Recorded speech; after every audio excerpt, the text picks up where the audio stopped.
I was going to make some short introduction, but I think this has become sadly so informal that I don't need to do that. Why don't you guys, because they are the most important people in the room, so I'm just here to facilitate. And my name, by the way, is Caterina Bulgarella. I'm a cultural architect and ethics advisor collaborating with SCI Global. But these people here are fantastic. I think you should introduce yourselves. All right, I'm Catherine Dittmars. I go by Rindy, so that you can, especially Shirley, who I work with here, she'll call me Rindy. I'm the General Counsel for JLL Americas, and I'm also the Global Litigation Director. And then, as we mentioned this morning, a lot of people have different hats. One of the hats that I've worn for a long time is the Chief Ethics Officer for the Americas region, which is Canada, US, and Mexico. And then we work with the Global Ethics Program. Come and join us. Yeah. We're talking diversity. Up close and personal. It is. Up close and personal. There's a quiz. You at the may end. change your mind if you want, but Start asking you questions. Yeah, that's right. This is actually an interview. Do No, we have just like kidding. and stuff, and maybe we'll have more showing up? Cedric, to you. So I'm Cédric Dubar. I'm the Chief Compliance and Ethics Officer at Volvo Cars. I've been working at Volvo Cars for 1 year. I've been in the compliance and ethics field for 15 years, and I used to work for French companies mostly. And if you're wondering, yes, he owns a Volvo. I am. But he used to own a Renault. Oh, he used to own it. Hi everyone, I'm Trudy. I head up the integrity and compliance function for Novartis Pharmaceuticals. Malaysian by nationality, but I'm currently based in Switzerland for my role. Are any of you compliance officers, or are you just interested in that area? Okay, great. So, shall I Go ahead. kick it off? I mean, there are a couple of statistics that I want to use to frame our conversation. So we, all these surveys about diversity and inclusion, and it's interesting that 87% of organizations say that they value diversity and inclusion, but about 50% struggle with translating their commitment to D&I into action. So there is that gap, and I think it's a gap that speaks to just missed opportunities. Right? So keeping that in mind, Come on up. I think a good way of framing this conversation is to try to connect the dots. Because diversity and inclusion is a broad and deep practice, and it shares, aspirations and sometimes even activities with other practices. So we know, for example, that there has always been a link between CSR and diversity and inclusion. And CSR has always overlapped with compliance, and sometimes even being in the purview of the Chief Compliance Officer. So I think it's interesting, just to look at it that way, and I'd be curious to hear how you see, that linkage, that connection, just when you look at these different practices, and them sharing, aspirations, goals, maybe even activities. What do you make of it? Great. I think if you've been in that area a while, when sustainability just came out, it was, what's your carbon footprint? And what is your environmental impact? So the sustainability started with kind of what are we doing on the environmental side? And it has really developed in a logical way to how is a company sustainable? So how are we going to sustain the business year on year and actually have a lasting growth and a lasting company? So 20 years from now, we can say we've really built something and grown something. So it's come from kind of what's your carbon footprint to how can you maintain a company in a profitable way and that continues to grow. And I think that's where diversity really plays in, because as you mentioned, the metrics show that every company is thinking about diversity, and they appreciate that having diverse teams produces better results, because you have different perspectives, you have different ways of doing things, you can bring in new products, you can go into different business lines. If you have diverse teams, you're coming at the whole business in a different way with diverse thought. And that leads to then progress, and then progress is going to lead to growth, which then leads to sustainability. So that's how I see the diversity and the sustainability really meshing together. You're cheating. Told you I wanted to go first. Yeah, and you were right. So No, are you going to steal from her? Yeah. Yeah, I'm going to steal from you now. Perfect. No, basically, my view is that the diversity of culture leads to a diversity of approaches with regards to a project, with regards to an issue that a company may face. So that's where we're fully aligned. And this diversity can lead definitely to bringing values to the company. For example, in terms of marketing, if you can have different approaches, then that's the most important for a company to be able to market its products wherever the company has customers. Yeah. Absolutely. So I'll take a slightly different spin to the prior two, because we're a diverse panel to begin with. So that's our secret. I just kind of, I want to bring it back to the compliance program at the end of the day, right? What does that mean for us? And essentially for me, corporate social responsibility is about how we impact the world. And we operate, so Novartis, which I represent, and I work for, we've got global operations. We operate across many, many different countries. And we work with a very diverse population, which means from a compliance perspective, what does that mean, right? I could have the same code of conduct, I could have the same global policies that will apply across the globe, but how do I make it come to life where associates in different culture, different experience can resonate with and can appreciate? And that, for me, is really important, how we have a diverse team that helps roll out a compliance program that people can resonate with, people can relate to, and which helps them understand what we're trying to achieve as an organization and where we want to get to. So that's my little spin. No, Trudy, I was thinking, what you just made me think of an example. Then the business spent a lot of money in India to do, it was an animated video on gender equality and diversity and gender, and they loved it. They were so excited, and they want to export this and have this be a global thing, and they're like, we spent a lot of money, let's go use this. We looked at it, we're like, no way, it's not going to fly here. We cannot use this in the States. And what we create sometimes has the same impact. So to your point, Trudy, if you don't have that diversity in your compliance program, the message is going to get missed. So it's a good point. Yeah, that's right, and it gives me a perfect entry point, because I wanna, for my next question for you, Catherine, because I wanna look into your background. I mean, they're so rich, and I think they bring a lot to this conversation.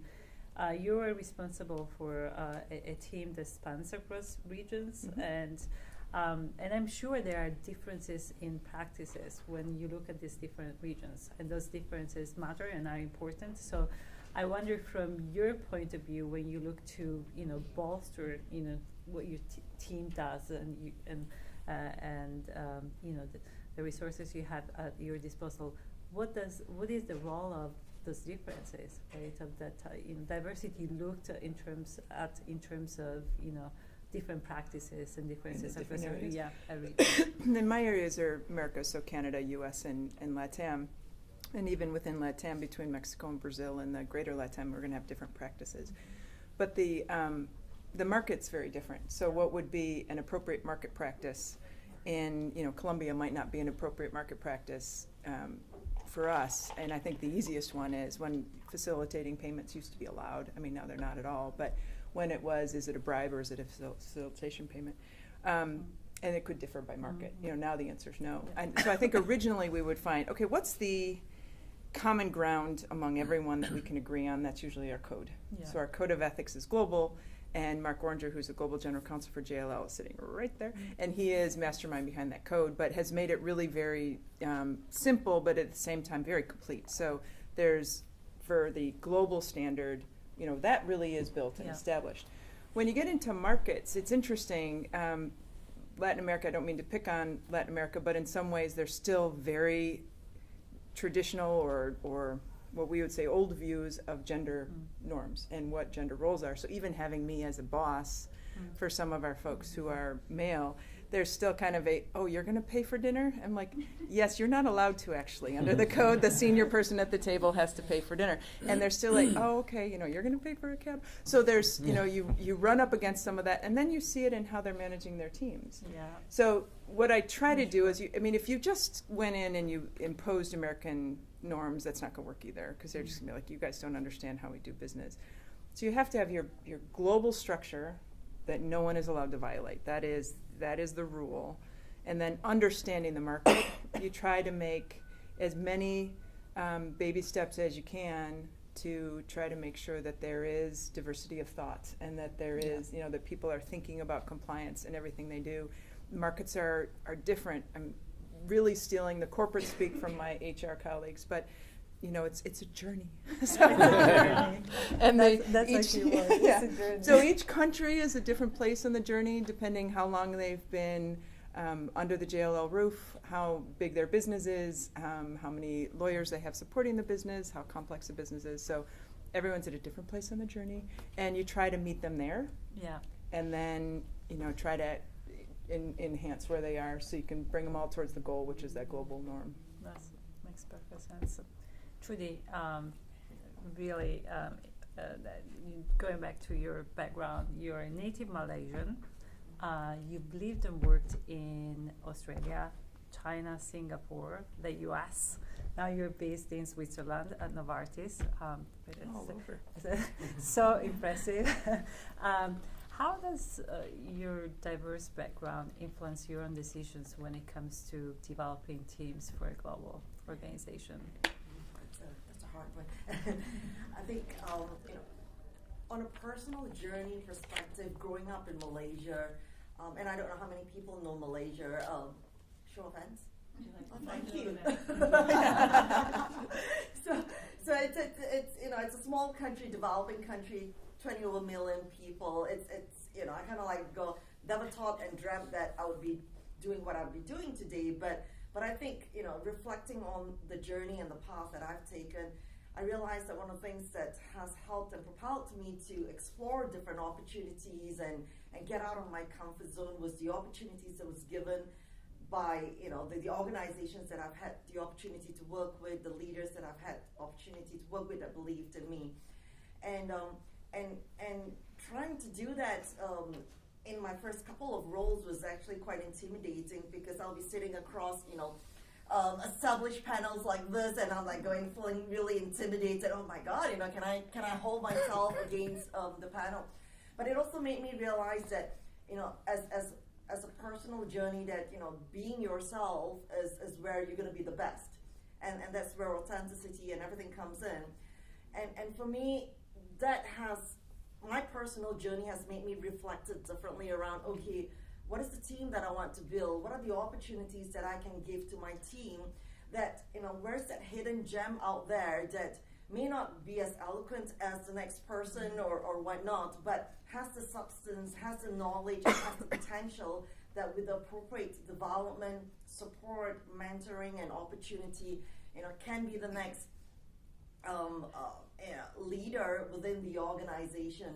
And I think that continued to propel me to look at talent in a very different perspective, and talent can come from any country, any background, and there's no one size fits all, and I think that helps me to open up my perspective, and I hope it will do the same for all of you as well, in terms of help discover the next gem within your organization that may not have had the opportunity otherwise. Yeah, sounds wonderful. Cedric, your professional history is deeply rooted in France, as you were telling us at the top of the panel. Now you've been with a Swedish multinational for close to 1 year. So, from your vantage point, how do you see the role of diversity play in Europe? And maybe that is kind of a loaded question, how that is going on right now. So I'm kind of making it a bit more specific, just looking at multinationals hiring outside of the headquartered country. How is that practice changing? Well, I can share my experience here. First of all, I need to remind you that Volvo Cars has a very strong multinational flavor. It is owned by a Chinese company, Geely. You caught me off guard there. I didn't know that. How unprepared. Yeah. So then, within the executive management team, the percentage of women is 40%, and the percentage of non-Swedish people is also 40%. Yeah. And these managers come from various countries: the US, APAC, many countries in the EU. And if you take the 350 top executives, we have done the same measurement, and we are around 30% for both percentage of women heading, as managers, and also as non-Swedish people leading a team. So this is for the figures as we were talking about figures at the very beginning. Yeah. Now, I also need to mention something, and I don't know if that is also the case in the Americas region or even in APAC, but many EU countries have enacted laws that makes it mandatory to have a certain percentage of women within the board. So in France, for example, it's 40%. And the studies show that these companies now do much better than the others who don't have this percentage of women on the board. Yeah. So that's what I can share regarding my view. Now, if I compare, I would say, the Nordic countries with most other European countries, the LGBTQ topic is, I would say, on top. Many companies engage with the LGBTQ people, and they take part to the Pride Days, and also they have implemented a lot of actions to better include the LGBTQ population. That's the main difference, I would say, between the Nordic countries and the other EU countries. Yeah, it's excellent. All right, I want to bring up a statistic because I think it's intriguing and relevant to this conversation. SA Global recently completed a study on code of conduct best practices. And we literally examined nearly 200 codes of conduct, and just using our culture framework, etc., and evaluating these codes on a number of different dimensions. And one sort of piece of evidence that caught our attention was that only 50% of the codes in this sample, which could be, which can be considered a good representation of current best practices, only 50% of codes put emphasis on diversity and inclusion.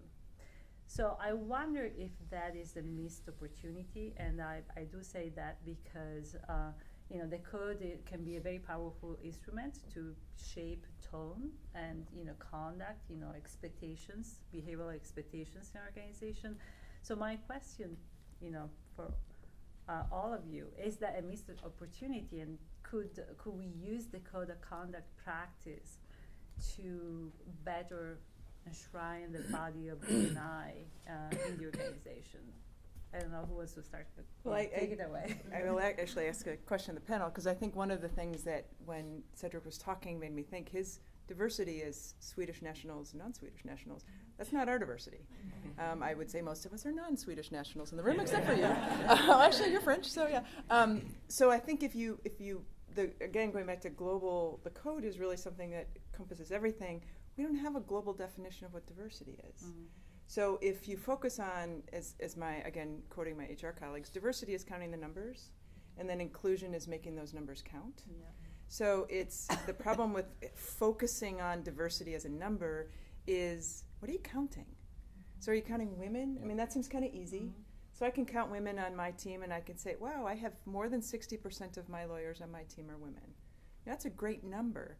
Okay, well, what roles do they play, and how are they being engaged, and are they being developed and promoted, and so are they being included, is where I think the opportunity is, because I think if you get into, let's define diversity on a global basis, then you're gonna have some fallout, because people won't, if they don't buy that, the premise in the standard, then you might have some fallout. So that, I don't know, my challenge. No, I do agree. I mean, the definition of diversity depends on the company's business and on the company's culture. Right. So it can be very different. You can have a huge range of variety. Regarding including the diversity and inclusion into a code, the question is whether this should be a policy or a cultural approach. Today, codes have, I would say, tend to have both the cultural part, the policy part. And to me, diversity and inclusion is more a cultural aspect than a policy to be implemented. So I'm glad to report that Novartis is probably one of the 50% you have that does have diversity and inclusion commitment in our code of conduct. And I've got my HR colleague here, Frank Brown, that will keep me honest in my representation here. So I think, one of the phrases that has always stuck in my mind around diversity and inclusion, and I can't remember where it's the source, but it's not from me, is diversity is a fact, inclusion is a choice. And just sitting in this room here, we've all got really diverse experience, diverse background, and whatnot. And for me personally, I think absolutely in the code of conduct we've made a commitment to respect diversity, and it can be anything. I don't think we need to define it, because everyone is unique, and everyone brings a different value proposition into everyone brings something different and something unique into the equation, right? It can be different age, it could be different gender, different sexual preferences, whatever. But the commitment that the organization make is, it doesn't matter what your preferences are or where you come from or whatever, but we will treat everybody equally and with respect, and that's the commitment the organization made. And that we will include everybody as well. We'll give everybody equal opportunity to compete for the role, to get promoted. And it's not because of, where or what you come from, but it's what you bring and your ability to actually, contribute and bring value. And that's what we'd like to be able to ensure everyone has an equal opportunity. Did I agree do okay, Frank? I agree what you said. That's well put. That is exactly where I was going with that question, because it's interesting that we found, for example, that I think it was 86% of codes mentioned respect, and only 50% focus on diversity and inclusion. The problem, and Cedric, you're absolutely right. It's a cultural issue more than a policy issue. The problem with just talking about respect is that respect can mean different things to different people. Right. So you go to an old white person and you ask him, what does respect mean to you? And they'll say something. You'll go to somebody else and they'll come up with a different definition of respect. But diversity inclusion is a commitment. You have that in the code, and maybe. Well, maybe we're talking semantics. It's how you put it. Because if you said, we focus on diversity and inclusion, then it's good. What does that mean? So if you put it in the context of, treating people equally, treating people with respect, then I completely agree. That makes a lot of sense. So I think Cedric touched on this point, but I want to emphasize it, because we do have a lot of data that speaks to the impact of diversity and inclusion on performance. We know that diverse teams perform better than homogeneous teams. We know that diverse and inclusive organizations achieve better financial results, so it's not just a vague issue of performance. And the moment we talk about performance, we need to talk about metrics, right?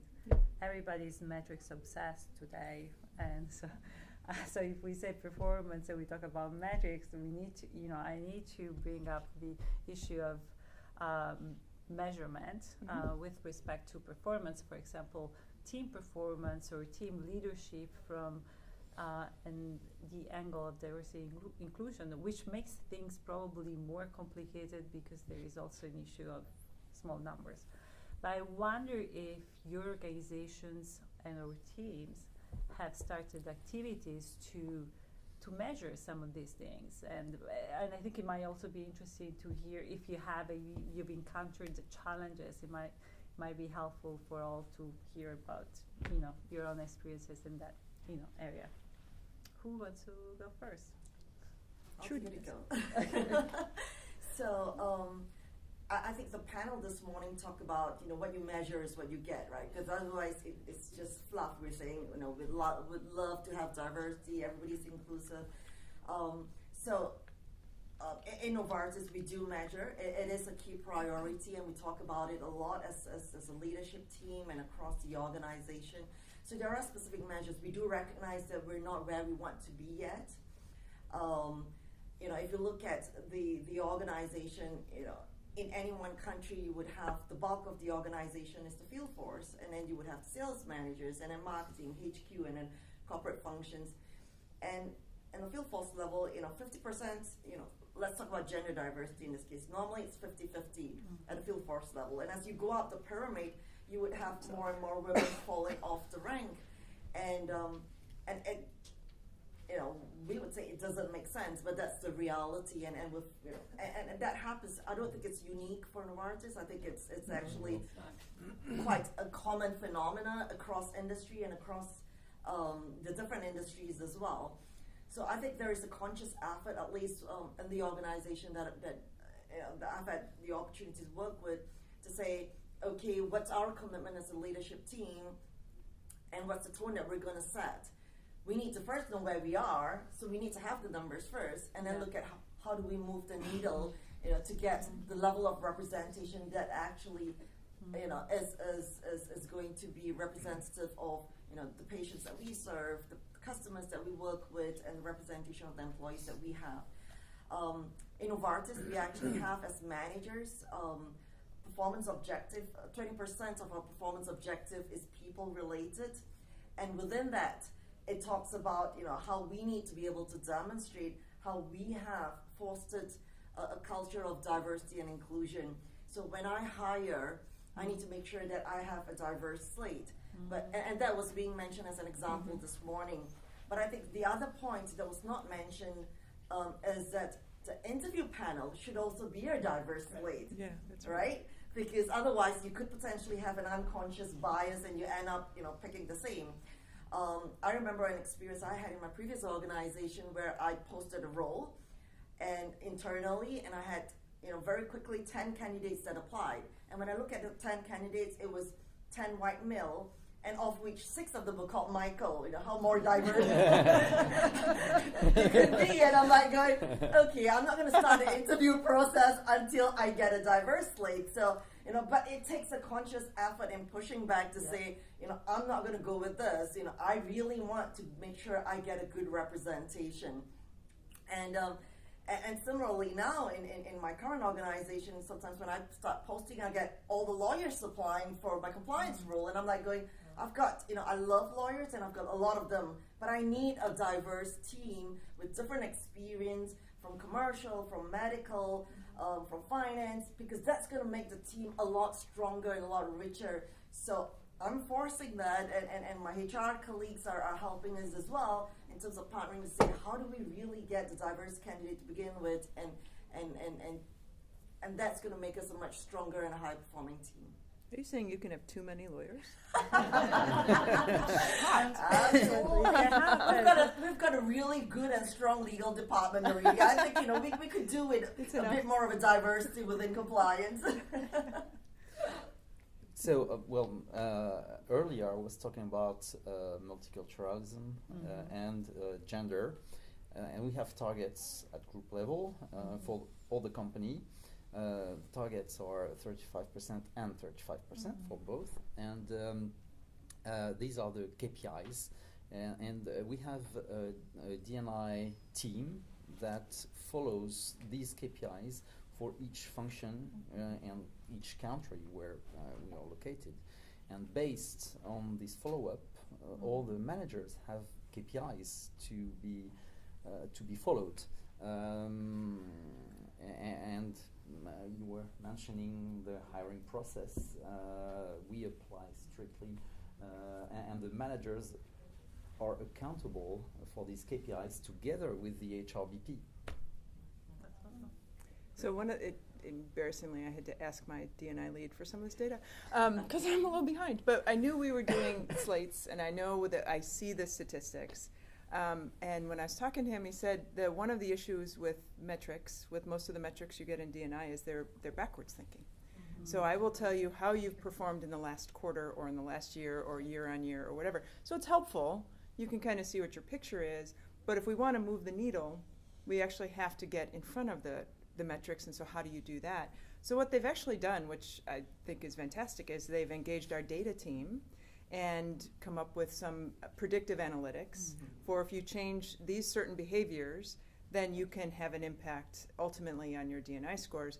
And they kind of bucketed them into things that the manager can do and can control, and then things that happen to them. Because a lot of times if you give a KPI to a manager, they're like, what do you want me to do? I've got to hire, an engineer for a building on the ground, and I get 20 men who apply, and you want me to have a diverse slate? I can't get an applicant. There's no pool there. What do you want me to do? So there's going to be some things that they can control and some things they can't. So what they've tried to do is then say, all right, for slate and for interview slate, that kind of thing, manager, we're going to say that you control that. You've got to work with your HR team, and you've got to make sure you can do that. We're not going to hold you accountable for M&A. Because if we do an M&A on a corporate level and you end up with 20 people and that makes your numbers go crazy, it's not your fault.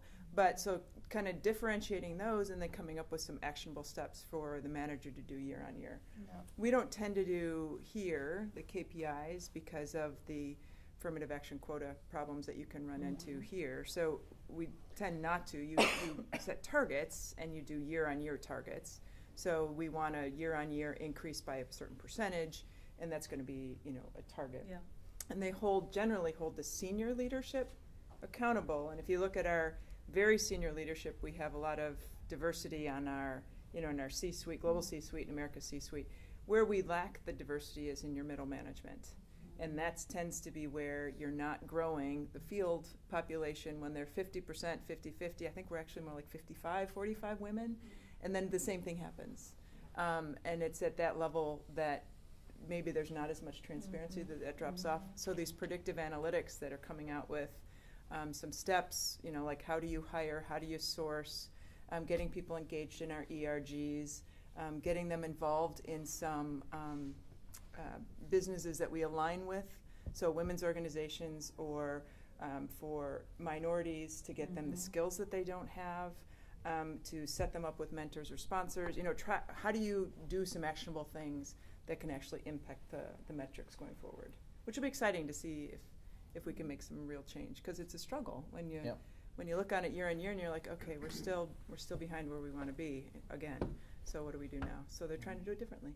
Do you know, are these metrics that your organizations are collecting, are they being just shared with the public, as in some form or some level, or are they kept or used only internally? Just this is sort of a sneaky question. I was sneaking up on you, but I couldn't help, thinking about it.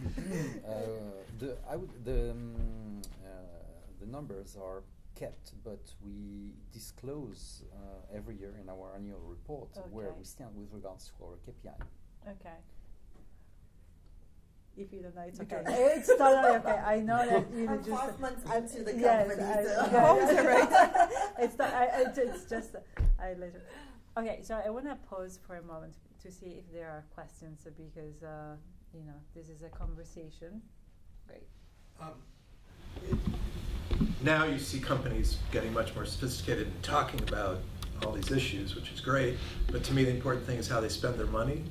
So sort of a two-part question. One is, do you look at compensation fairness across different, types of people and backgrounds? And then secondly, how do you spend your money on law firms in terms of trying to promote diversity? Or do you? I mean, is that a way to, that you can sort of use your financial clout to actually drive change in your law firms or other parts of your supply chain? Who wants to? You thought that I was going to ask you the toughest questions. Here you go. So I'll do a quick one. I don't deal with law firms because I'm in compliance. We've got our legal function that will deal with law firms. But I'll take the first question around, salary and wages. I think how we will determine is, I don't think we look at men versus women and how much they're being paid. We look at the role, how much is the market rate for the role, and assess, what is reasonable as opposed to, how much the person has been earning in the past, and therefore what it should be. Do you give a 10%? Do you give a 5% or whatnot? The market rate, is a huge guiding factor for us, I believe. So we don't we don't use law firms either. With regards to get 'em- how? Yeah. How can you do that? because we have a very good legal department. Oh, you're not legal. Okay. I'm in legal, so I use those. Now, with regards to salary, I agree with you. We use benchmarks when we hire people, and when we promote, it's the same. Now, with regards to salary increase every year, we make sure that the amount or the percentage allocated to women is similar to the one allocated to males. There is one topic that we have not really touched upon yet. It's maternity leave. That's a good Because one. we know That's very good. we know that whenever Sweden is the best. Yeah. yes, well, Yeah. Sweden, yes, because first of all, the maternity leave lasts around almost 2 years, and it's shared between between the father and the mother. So it's not an issue in Sweden, but I know that in many other countries it's a real issue. So I don't know how. Well, it's deal not an with issue that, here but- because it's 12 weeks of unpaid leave. So not many people are jumping all over that one. But I think maybe just go back to your question around lawyers, and maybe lawyers is a rate hiring. I think the use of consultants generally, I think maybe Supply chain, yeah. better. One example, and I was in a discussion with, I was doing some exchange with some peers outside the industry, and one example that kind of like stuck in my mind, which that I thought was really good, was she was this friend and a colleague, peer of mine, basically was working with some bankers, who was coming in to pitch to the company. And what happened was, the door opened and everybody was suited up, and it was a whole, the folks that came in from the big Wall Street company, they were all white male, and then she kind of like basically said, go back. Yeah. She refused to talk to them because, the group that came was not a diverse team. And then they came back with a female. But guess what the female did? She was busy taking notes. And she sent them back again and said, no, this is not the type of organization I want to work with, until they actually came back with a truly good representation of what diversity is before. And I thought that was so powerful, and so it I'm stuck just in my surprised mind she let and him thought, back. "Oh, I'm not sure. Clearly, exactly. In India, we've recently kind of, the law so far as maternity benefits is concerned, that has been amended from earlier it was 12 weeks of paid leave, and now just 26 weeks of paid leave. And plus, the law has also been amended to include that you are mandatorily bound to have a creche facility for the working women whose children are young, and the fact is that includes surrogate mothers as well. So that is a pretty kind of good thing which has happened. The third, it's a gray area, but creche facility should be within the premises of the office, or can be, let us say, 50 meters from the office. So those rules are yet to be notified. But I think from that perspective, I think the government of India has been pretty good. 26 weeks of paid leave is not bad at all. Yeah. Yeah. Well, I think that we've heard in Europe they're getting into the equal pay laws. Yes. So you're going to have to do equal pay, which will be interesting because what jobs are similarly situated.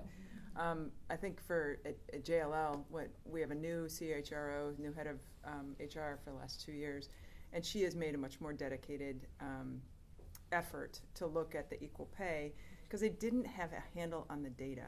And as we've heard kind of throughout this conference, it's kind of all about the data. So now we just moved to a new system, and they say that the data is going to be that much better.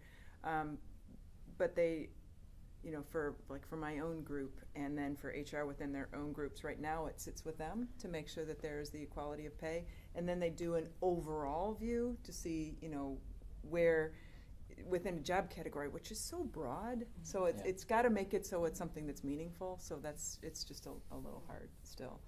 I think with our vendor supply chain, we're trying, and certainly with law firms that we engage, we try. But honestly, if you just got sued and you got to answer tomorrow, you're going to call the person that you think is going to do the best. And if they show up with 2 guys, you're like, all right, well, can you do it by tomorrow? I mean, so it's setting up those relationships that with the suppliers, including with law firms, that we then can call at the last minute and have them be diverse. It's not do it on the fly, because if you do it on the fly, you're going to call whoever answers the phone that's qualified. Yeah.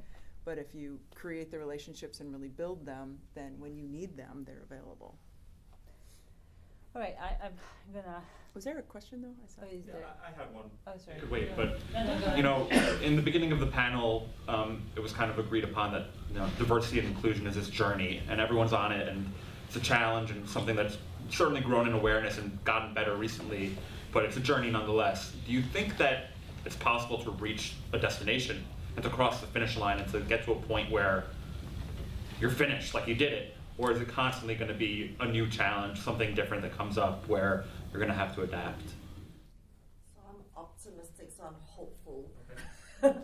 That, I thought, International Women's Day was celebrated just recently, and someone did a post on the company Yammer to say that, we need to press for progress around equality and diversity and whatnot, and wouldn't it be great that we can stop celebrating International Women's Day because every day is going to be a Women's Day, where diversity is just being celebrated every day rather than, you got to call out a day to kind of remember that, we need diversity. But so I'm hopeful for the children, for my children, and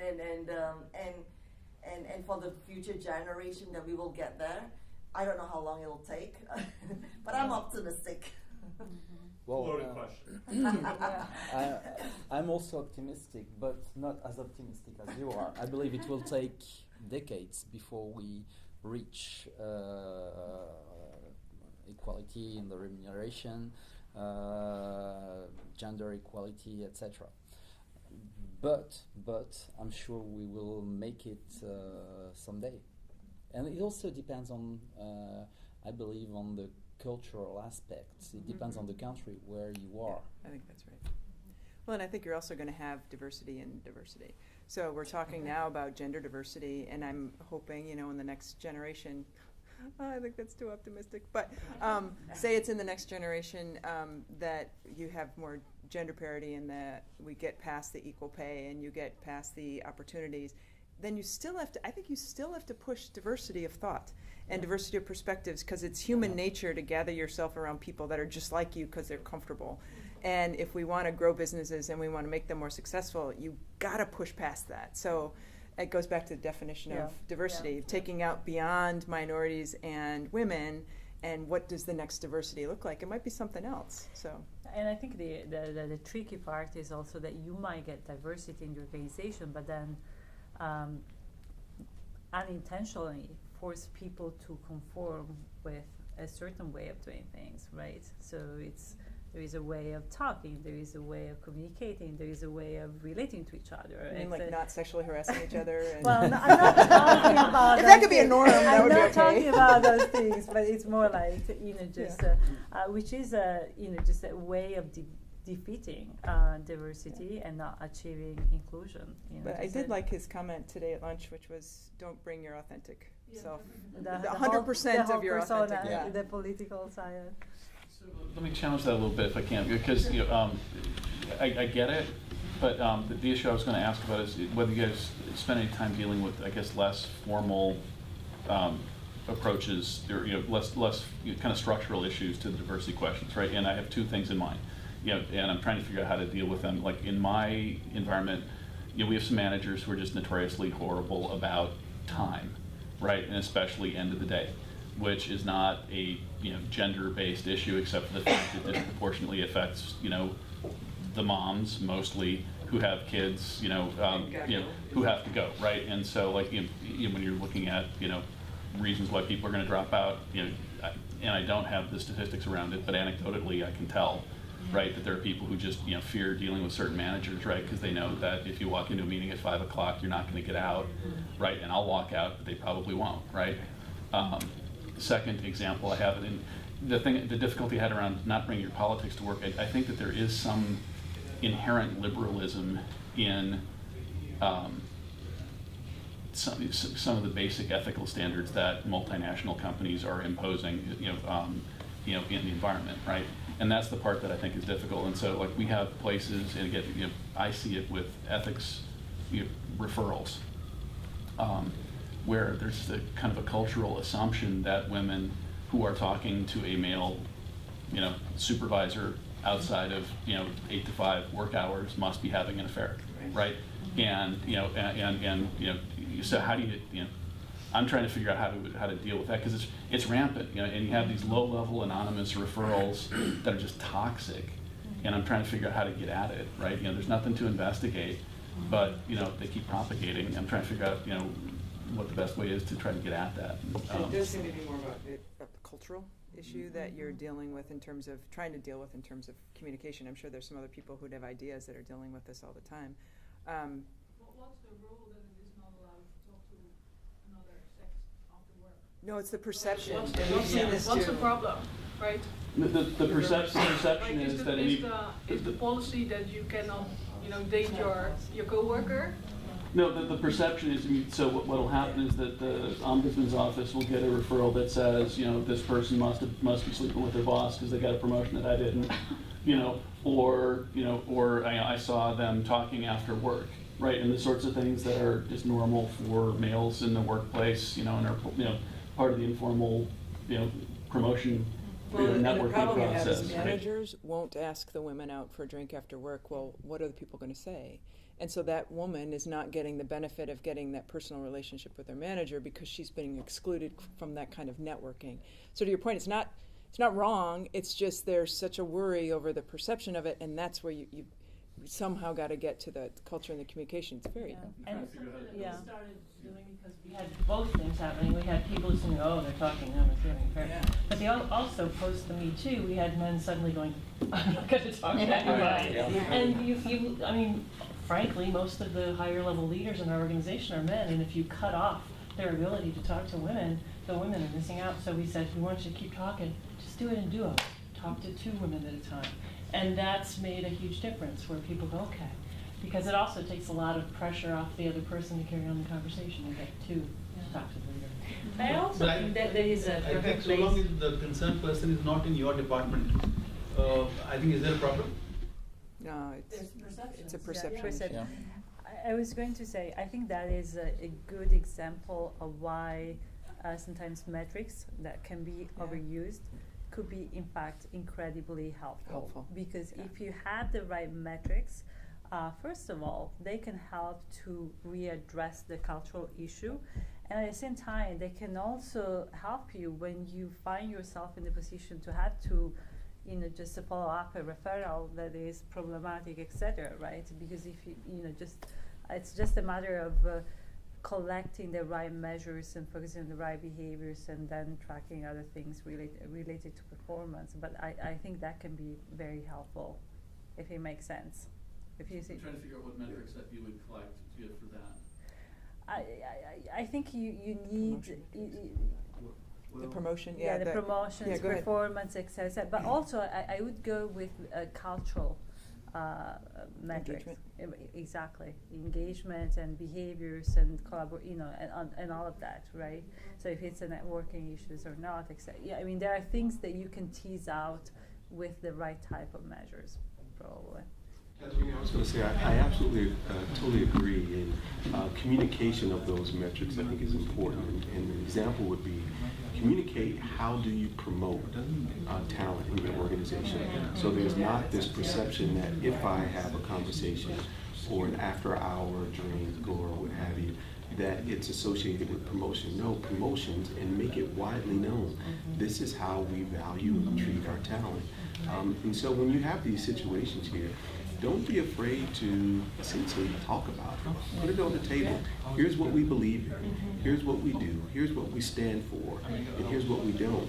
So it really crushes the perceptions that when you don't say things, that's when people make up their own answers about what could be taking place. No, that's really helpful because I've been trying to figure out how to, I don't want to do it. I don't want to try to do a pointless investigation, right? I mean, it's not going to trying to figure out how to build up the supportive messaging around the core issues. That's really helpful. Yeah, and I think, by the way, I think it's also an issue. I mean, you don't want to run a pointless investigation, not to waste resources, but also not to poison the environment, right? So the person who made the referral, that person may have a perception of a certain nature. I think those metrics, if shared and communicated, are going to help that person to also kind of reframe what they're being receiving, right? I think another thing that's helpful, one of the things that I've seen, where I'm at Samsung now and I've been at a wholly owned American company before, is that if there's a certain cadence to when you're going to get reports, promotion time, bonus time, performance review time, it's going to happen, and you have to, to kind of work about, prioritize your time. What I've always worked on is partnering with HR to make sure that data that we're talking about is there. Yeah. Saying, hey, HR, look, especially if we're dealing with something that, because there's a pre-existing relationship or someone that's longer tenured got overturned, like, guys, belt and suspenders this, because we know that people may raise a concern. So, we're raising the issue. Make sure that the data, the promotion, the progressions, all the reviews are tight, because when we get the response, then we can say, instead of having an investigation, we're going back to the reporter saying, we understand your concerns, but know that this went according to company policy, and whatever your talking points are. But that conversation and prepping with HR is helpful. That way, you're not spending the resources accumulating the data after the fact. You know that it's always going to be there with your HR department. Can I just, the investigation thing is so fraught and so complicated, because I agree with everything I just heard. On the other hand, nobody can afford to have legal make some judgment about, I'm not going to look into that, or that doesn't seem so important, because there are also situations where companies have let things go where there was smoke and there really was a lot of fire, and then you look ridiculous if you didn't look into stuff. And there have been horrific situations that were going on for a long time. And we find a lot of times, small things, not a lot of times, every once in a while, a small thing turns into a big thing. So it's really tough. I mean, I get, I'm not saying there's an easy answer. It's very hard, but you can't afford to sort of let stuff go or ignore anything. And we look into everything at least for a while without trying to rush to judgment. But you might not do, to your point, a full-blown investigation that gets very divisive and costly. You might do, you do enough, because again, if you get a complaint, you have to look into it. And I think it helps you risk weight, right? When you know the data's there, because you have 10 complaints, 9 of them have everything that HR is required to have. You review that documentation, one of them's missing all that documentation. There's the high risk bucket there. I think we have time just for one last question, maybe. And then, is there? Do you have a sexual harassment act in the United States? Yeah, there's a law against sexual harassment. Yeah, it's by federal, by state, and by local.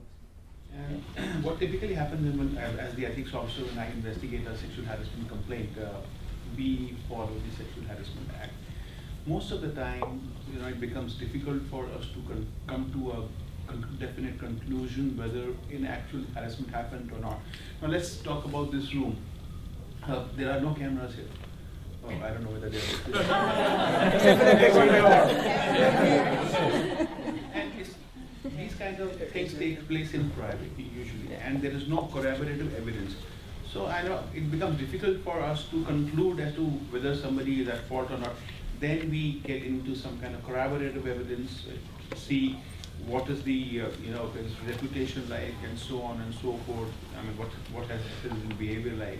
Is there any guideline that you adopt to kind of come to some kind of conclusion in the absence of Conclusive. In 2 seconds or less? Yes, please, go for it. In 2 seconds or less. Obviously, you talk to the people involved, and you can do email searches, which we can do here. Not as easy to do in Europe, but we can do them here. And without doing a full-blown investigation, you can get an idea whether that's something that we have to do. None of the laws I'm talking about tell you what you have to do. All they do is say that sexual harassment is not allowed. If we come to a completely inconclusive result, then we are going to find a remedy that would remedy the problem as if there were a problem, but maybe someone doesn't get fired, right? Because we can't prove they did something. But I'm not going to do nothing. I'm like, shoot, can't prove one way or the other. Forget it. No.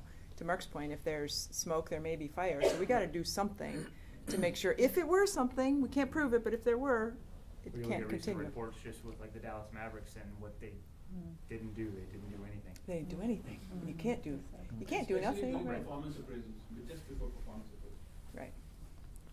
Thank you. No, you have one. It is Very quite- quickly.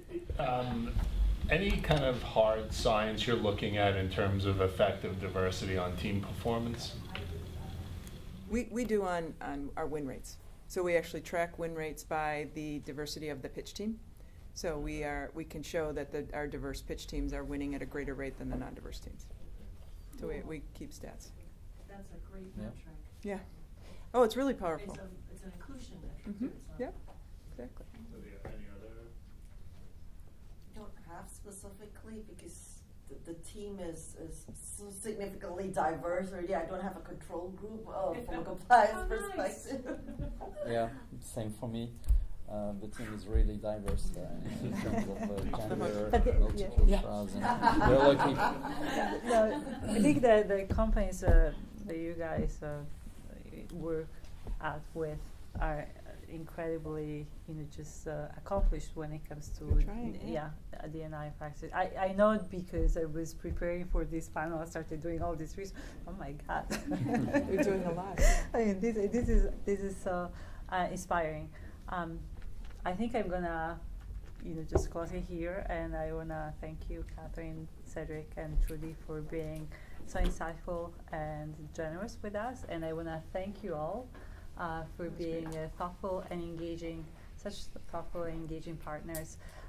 In closing, there are two things I want to bring up. I think I had a set of questions on culture, which I think is incredibly important. I couldn't ask those questions, but when we talk about diversity inclusion, we need to talk about culture for a number of reasons, and I think it is organically sort of emerged here.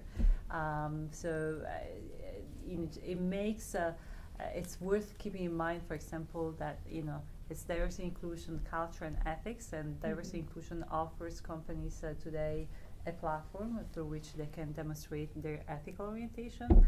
And the other thing I wanna say is that SA Global is really deeply cares about furthering the conversation on culture, and we put a lot of work into developing a culture framework that connects ethics, culture, ethics, and risk, and it's very relevant to the things we discussed. So if you're curious, please stop by our booth and just pick up a copy of the framework. I'll be speaking at ECI. You know what ECI I is? do, yeah, thank you, yeah. It's all good. ECI in Baltimore about culture and the culture framework. I do hope to see you there. Until then, enjoy the rest of the summit and have a fantastic evening. Thank you all. Thank you. Thank you.